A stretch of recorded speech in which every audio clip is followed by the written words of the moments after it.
राधे राधे। जय जय श्री राधे। राधा वल्लभ लाल की जय हो। सभी संतों हरि भक्तों की जय हो। आज के आनंद की जय हो। पूज्य गुरुदेव महाराज की जय हो। श्री हरिवंश महाप्रभु की जय हो। जय जय श्री राधे। श्री हरिवंश। बहुत बहुत स्वागत है आपका हमारे चैनल में, जहाँ पे हम हरिवंश महाप्रभु के कृपा पात्रों के चरित्रों का श्रवण कर रहे हैं। तो आइए आज हम अपने अगले चरित्र का श्रवण करेंगे, जो है श्री नागरीदास जी का चरित्र। बहुत दिव्य चरित्र है। वैसे तो वो सारे ही बहुत दिव्य हैं, बट ये बहुत ही दिव्य है। तो आइए चरित्र श्रवण करते हैं, लेकिन उससे पहले दोहे का श्रवण कर लेते हैं। धर्मी श्री हरिवंश के तिनको भयो जुसंग, रसिक नागरी दास उर चढ़्यो प्रेम को रंग। जिनके बल निधरक होते, तेई बेरी भयबान। तरकस के सर सांप हैं, फिरी फिरी लगे खान। जय हो। कितने प्यारे दोहे हैं। वाणी श्री हरिवंश की, धर्म ही प्रीति। करी नागरी दास जू, भगवत मुदित सोरीति। जय हो। जय जय श्री राधे। श्री हरिवंश। आइए उनके चरित्र का श्रवण करते हैं। नागरी दास जी बेरछा बुंदेलखंड के रहने वाले थे और पवार क्षत्रिय थे। बाल्यकाल से ही इनके मन की वृत्तियां भगवत भजन के प्रति आकर्षित होती थीं और ये किसी सद्गुरु की तलाश में थे। भाग्य से स्वामी श्री चतुर्भुज दास जी से इनकी भेंट हो गई और उनके साथ हुई रस चर्चा ने इनके मन को वृंदावन का अनुरागी बना दिया। जय हो। जय हो। संतों की कृपा देखिए। इन्होंने उनके साथ वृंदावन आकर गोस्वामी श्री वनचंद्र जी से दीक्षा ले ली। नागरी दास जी किसी राज परिवार से संबंधित थे और वृंदावन आते समय ये अपनी संपूर्ण संपत्ति अपने साथ ले आए थे, जिसे इन्होंने यहाँ गुरुकुल एवं हरिजन की सेवा में लगा दिया। कुछ ही दिनों में ये अनन्य रसिकों की सभा के भूषण बन गए। इनके दर्शन मात्र से लोगों का जीवन परिवर्तन होने लगा। इनके रसमय भजन का सबसे बड़ा आधार श्रीहित महाप्रभु की श्रीमुख वाणियाँ थीं। जय हो। ये उन वाणियों में वर्णित रसमूर्ति श्री श्यामा श्याम के वृंदावन में अनादि अनंत काल से चल रहे रहस्य में नित्य विहार के चिंतन मनन में सदैव डूबे रहते थे। श्री हित जी की वाणियाँ इन्हें अपने प्राणों से भी अधिक प्रिय थीं। इन्होंने उन वाणियों की प्रशंसा में सैकड़ों दोहे और पद कहे हैं। ये श्री हित जी महाराज की वाणी का कोई एक पद उठा लेते थे और 24 घंटे उसी में निमग्न रहते थे। इन वाणियों में वर्णित ललित लीलाओं के अतिरिक्त इन्होंने अन्य कोई लीलाओं को सुनना अच्छा ही नहीं लगता था। यहाँ तक कि इस रस भक्ति के आगे नवधा भक्ति से भी इनका मन ऊब चुका था तथा श्रीमद् भागवत में वर्णित लीलाएं भी इन्हें अरुचिकर लगने लगी थीं। इनकी इस बात से संप्रदाय के कुछ लोग, जिन्हें रस भजन का चस्का नहीं लगा था, बहुत दुखी रहते थे और नागरी दास जी के गुरु परिवार से इनकी चुगली करते रहते थे। इनके गुरुवर श्रीवन चंद्र जी के सबसे छोटे पुत्र गोस्वामी श्री नागरवर जी प्रतिदिन श्रीमद् भागवत की कथा कहते थे। चुगलखोरों द्वारा गोस्वामी श्री नागरवर जी को भी इनकी श्रीमद् भगवत कथा में अरुचि के संबंध में बताए जाने पर एक दिन उन्होंने नागरीदास जी से कहा, आजकल तो दशम स्कंद की कथा चल रही है। अन्य कथाओं को चाहे आप ना सुने, लेकिन इस स्कंद की कथाएं तो आपको सुननी ही चाहिए। नागरीदास जी इसे गुरु आज्ञा की तरह मानकर दूसरे दिन कथा सुनने पहुंच गए। उस समय धेनुक वध का प्रसंग चल रहा था, जिसे सुनते ही नागरीदास जी का मन अतिशय व्यथित हो उठा और ये उठकर अपने घर की ओर चल दिए। इस प्रकार कथा के बीच में ही अनमने होकर इन्हें जाते देखकर गोस्वामी श्री नागरवर जी को बड़ा आश्चर्य हुआ। उन्होंने इन्हें रोककर सानुरोध पूछा कि आप अचानक कैसे चल दिए? क्या आपको किसी ने कोई कष्ट दिया है? इनका कोई उत्तर न देने पर और मौन खड़े रहने पर गोसाई ने इन्हें अनेक सौगंधें देते हुए कहा, इसका कारण जान बताइए। तो ये सभी के सामने बोले, जब आप धेनुक वध की कथा कह रहे थे, उस समय मैं श्रीहित प्रभु जी की श्रीहित 84 जी के 7वां पद है कौन सा? बहुत प्यारा पद है। आजु निकुंज मंजू में खेलत, नवल किशोर नवीन किशोरी। बहुत बहुत बहुत प्यारा पद है, बहुत प्यारा की भावना कर रहा था। मतलब जब वो ये वध कथा सुन रहे थे, साथ साथ वो हित 84 जी के 7वें पद को भी अपने मन में गुनगुना रहे थे। उस पद में रस सागर श्री श्याम सुंदर रूप सौंदर्य की सीमा मानवती श्री राधा जी की ठोडी को सहलाकर उनको मना रहे थे।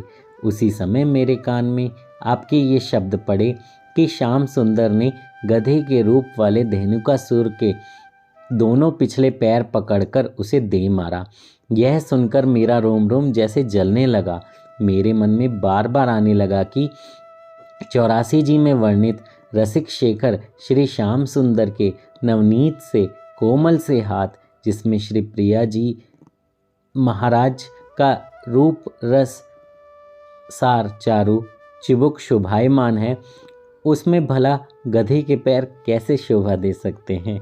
जय हो। देखिए कितने उच्च भाव हैं, और अपने श्याम सुंदर अपने मनमोहन के इतने कोमल हाथ देखकर उन्हें विश्वास ही नहीं हो रहा है। तो उन्होंने बोला, चिबुक सुराई प्रलोई प्रबोधित, तिनकर गदही पग क्यों सोहत। जय हो। गोस्वामी श्री नागरवर जी ने नागरीदास जी के हृदय के रसमय भाव को जानकर एवं इनकी रस भजन से प्राप्त परम स्थिति को देखकर इन्हें अपने हृदय से लगा लिया, और फिर कभी इनसे श्रीमद् भागवत कथा सुनने का अनुरोध ही नहीं किया। साथ ही इनकी निंदा करने वालों पर कुपित होते हुए उन्हें अनेक प्रकार से समझाने की चेष्टा भी की। इस घटना से नागरीदास जी के हृदय में अत्यधिक ठेस पहुंची। उन्होंने अपनी इस वेदना को एक दोहे में व्यक्त करते हुए कहा है कि जिनके बल पर मैं श्रीहित धर्म के पथ पर बेधड़क रूप से चलने का साहस कर रहा था, वे शत्रुओं जैसा व्यवहार करने लगे हैं। ऐसे लगता है कि तरकश के तीर जो शत्रुओं का वध करने के लिए उपयोग में लाए जाते हैं, वे सांप बनकर स्वयं को ही खाने लगे हैं। जिनके बल निधरक होते, तेई बेरी भय बान, तरकस के सर सांप हैं, फिरी फिरी लागे खान। कुछ हित धर्मियों की ईर्ष्या से भरी भावना से बाध्य होकर नागरीदास जी वृंदावन छोड़कर किसी दूसरी जगह जाकर रहने का विचार करने लगे। तभी इन्हें श्री हित 84 जी की एक और पंक्ति याद आई। एक पद में यह पंक्ति है, ये दो खोरी खिरक गिरी गहवर, विहिरत कुंवरी कंठ भुज मेली। याद आ गई, और इन्होंने निश्चय किया कि जहाँ पर श्री प्रिया प्रीतम विहार करते हैं वहीं तो वृंदावन है। इस आधार पर ये बरसाने चले गए और गहवर वन की एक पहाड़ी पर एक कुटिया बनाकर रहने लगे, जो आजकल मोर कुटी के नाम से प्रसिद्ध है। जय हो। नागरीदास जी की कुटी है वो मोर कुटी। आप सबने दर्शन ज़रूर किए होंगे जो भी वहाँ पर गया है। अगर कोई नहीं गया है तो वहाँ जाए और दर्शन करे। और देखिए कितना प्यारा भाव है, जहाँ पर हम भाव से अपने प्रिया प्रीतम को बुलाते हैं वहाँ प्रिया प्रीतम ज़रूर आते हैं। और देखिए कितना नाम है उस जगह का, क्योंकि प्रिया प्रीतम खुद वहाँ पर आए। एक दिन आधी रात के समय इन्होंने वहाँ आश्चर्य में दृश्य देखा कि गहवर वन में मृदंग आदि बज रहे हैं, नुपुर और किंकिणी की मधुर ध्वनि सुनाई पड़ रही है। वहाँ के वृक्षों के ऊपर दमकते दीपकों ने संपूर्ण वन को प्रकाशित किया है। सखियों के समूह चारों ओर बिजली की तरह चमक रहे हैं तथा उनके मध्य में रसिक युगल अपनी नृत्य कला से सभी को चमत्कृत कर रहे हैं। जय हो, जय हो। कितना प्यारा भाव है। जब आप ये कथा सुने तो अपनी आंखें बंद करके इस मनोहर दृश्य को अपनी आंखों में ज़रूर संजो लें। भगवान बहुत कृपा करेंगे। कहते हैं कि जब हम ऐसे कथा सुनते हैं और हम अपनी आंखें बंद करके इस तरह उस छवि को अपने मन में बसाते हैं तो कहते हैं प्रिया प्रियतम उनके मन में खुद आकर बस जाते हैं, बैठ जाते हैं। तो आप भी अपने मन में अगर प्रिया प्रियतम को बसाना चाहते हैं तो जो छवि मैंने ऊपर बताई उसको दोबारा सुनिए, दोबारा तिबारा चौबारा जितनी बार सुनना चाहते हैं उतनी बार सुनिए और उसको अपने मन के अंदर बिठाइए तो प्रिय प्रियतम भी आपके मन में आकर बैठ जाएंगे। जय हो। और उसके बाद उस छवि को देखकर नागरीदास जी को मूर्छा आ गई। उस समय श्री प्रिया जी ने अपने चरण संस्पर्श से इन्हें चैतन्य करते हुए इनसे कहा, हम गहवर वन में नित्य ही विहार करने के लिए आते हैं। आज हमने सखियों के साथ आपको दर्शन दिए हैं। हमें इस समय बहुत ज़ोर से भूख लगी है। यदि आपको भोजन पकाना आता है तो पकाओ और हमें कराओ तो हमें बहुत सुख मिलेगा। यह सुनते ही नागरीदास जी ने उठकर उसी समय फटाफट से भोजन तैयार किया, उसे थाल में लगाया और श्री जी को भोग लगाया। जय हो। उस दिन के बाद से श्री जी की शयन कराने के पश्चात निशीथ भोग रखने की परंपरा ही पड़ गई। नागरीदास जी ने स्वयं निशीथ भोग से संबंधित 50 पदों का निर्माण किया है। जय हो, जय हो। श्री प्रिया जी ने उन्हें यह आज्ञा भी दी कि तुम यहाँ पर मेरा एक मंदिर का निर्माण कराओ और प्रतिवर्ष मेरी वर्षगांठ का उत्सव किया करो। यह कहकर नवल किशोर और नवीन किशोरी सांकरी खोर की ओर चल दिए। श्री प्रिया जी की इस आज्ञा को सुनकर नागरीदास जी अतिशय प्रफुल्लित हो उठे और उन्होंने यह सब वृतांत भागमती जी को कह सुनाया। भागमती जी भी यह सुनकर परम आनंदित हुईं। उन्होंने हार्दिक उल्लास से बरसाने में श्री लाडली जी का मंदिर बनवाया और वृंदावन से गुरुकुल एवं संपूर्ण रसिक समाज को बुलाकर विशेष समारोह के साथ श्री लाडली लाल जी का प्रतिष्ठा महोत्सव संपन्न किया। इस प्रकार राधाष्टमी का उत्सव भी अत्यंत धूमधाम से मनाया गया। भागमती जी ने इस सुअवसर पर भूषण, वसन, धन, संपत्ति आदि सर्वस्व लुटाकर एवं ब्रज की 3600 जातियों के लोगों को भोजन कराकर न केवल सभी को संतुष्ट किया, स्वयं भी आनंद के सागर में डुबकियां लगाने लगी। अत्यंत उदारता के साथ इस प्रकार प्रचुर धन खर्च करते देखकर एक दिन एक चोर नागरीदास जी की कुटिया में चोरी करने पहुंच गया, किंतु दरवाजे पर एक सिंह को पहरेदार के रूप में देखकर वह उल्टे पांव वापस हो गया। इस प्रकार चोरों ने कई बार इनकी कुटिया में चोरी करने की चेष्टा की, किंतु सिंह ने अपनी भयानक गर्जना से उन्हें कुटिया के अंदर घुसने में असफल बना दिया। देखिए प्रभु कितनी कृपा करते हैं। और ये भागमती माता जी जो हैं ये भी हरिवंश महाप्रभु की कृपा पात्र हैं। इनकी कथा का श्रवण हम कल करेंगे, वो भी बहुत दिव्य चरित्र है। और अपने भक्तों की रक्षा करने के लिए भगवान स्वयं सिंह का रूप, कभी आपने देखा जब नरसिंह भगवान बने थे, है ना, प्रहलाद की रक्षा करी थी। ऐसे बहुत सारे वृतांत हैं जहाँ पर भगवान अपने भक्त की भी और अपने भक्त के जो उनके जो पास जो उनकी संपत्ति होती है उसकी भी रक्षा करते हैं। भगवान बहुत दयालु हैं, बहुत दयालु। एक बार आप उनका कृपा पात्र बनकर तो देखिए, आप उनके बताए रास्ते पर चलिए, आपका कल्याण ही कल्याण होगा। यह सिंह अपनी हिंसक वृत्ति त्याग कर दिन में तो वन में घूमता रहता था, किंतु रात्रि होने पर इनकी कुटिया की चौकीदारी कर इनकी सेवा किया करता था। जब कुछ रसिक उपासक इनकी कुटिया में आकर रस चर्चा किया करते थे तब यह सिंह उसे बड़े ध्यान से मन लगाकर सुना करता था। एक बार रात्रि के समय कुछ रसिक उपासक नागरीदास जी के यहाँ आकर ठहरे। नागरीदास जी ने उनके भोजन की व्यवस्था करने के लिए गांव में पधारे। सिंह भी पालतू कुत्ते की तरह उनके पीछे पीछे चलने लगा।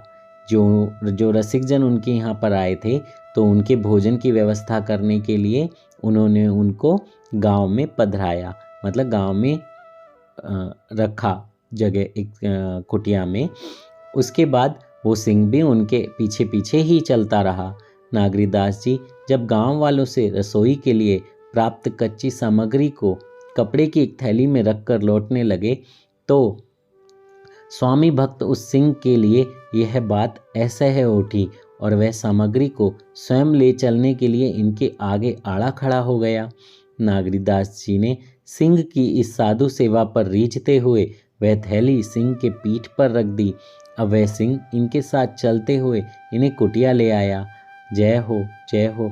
कुटिया पर पहुंचकर इन्होंने भोग की तैयारी की और श्री जी का भोग लगाया और आगंतुक रसिक महानुभावों को प्रसाद पवाकर उनका सत्कार किया। जय हो जय हो। नागरीदास जी ने 1000 के लगभग दोहे और 400 के लगभग पदों की रचना की है, जिसमें इन्होंने श्रीहित जी महाराज द्वारा प्रकट की गई रस भक्ति के प्रेम रस सिद्धांत की अद्भुत व्याख्या की है। हरिवंश नाम एवं उनकी वाणी के प्रति इनकी निष्ठा श्री सेवक जी के समान अत्यंत अनूठी थी। रसिकों की अनन्यता को अति दुर्लभ बताते हुए ये अपने हृदय में श्रीहित धर्मियों के प्रति विशेष श्रद्धा एवं सम्मान का भाव रखते थे। संप्रदाय में इनकी वाणी का बहुत अधिक सम्मान है।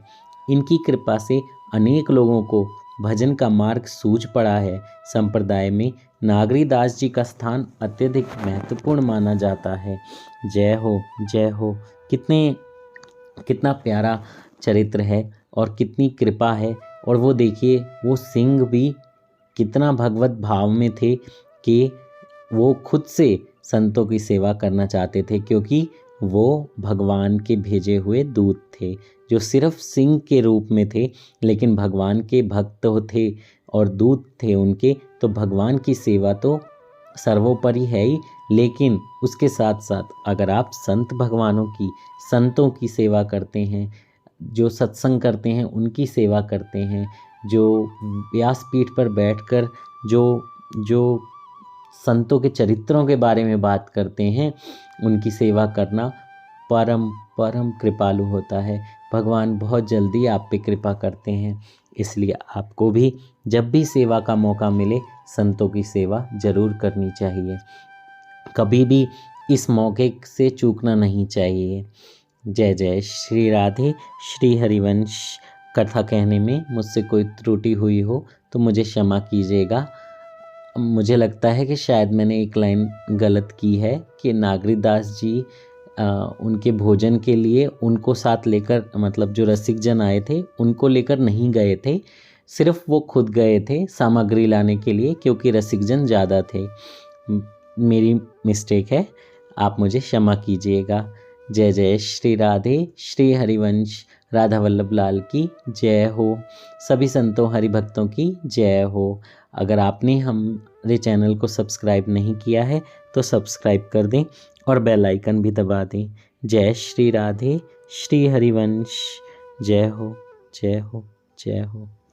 जय जय श्री राधे।